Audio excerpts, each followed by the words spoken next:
how to enable text message notifications on Galaxy S25, S25 Ultra, or even those older devices. Hey everyone, welcome to our channel. In this video, we're going to learn how we can enable text message notifications. But before we get started, make sure to leave a like, hit the subscribe button, and without any further ado or delay, let's get started with today's video.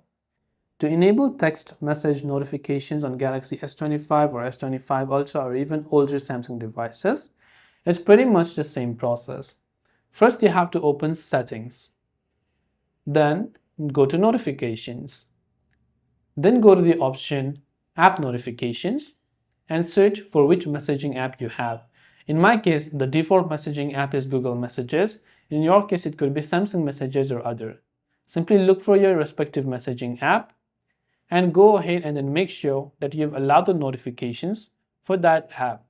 Here you can also allow sound and vibration. For lock screen also, you can select show content or hide content or whatever else it is.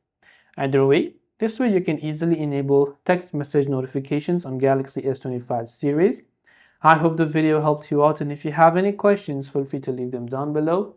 Thanks for watching till the very end, and see you soon in the next video.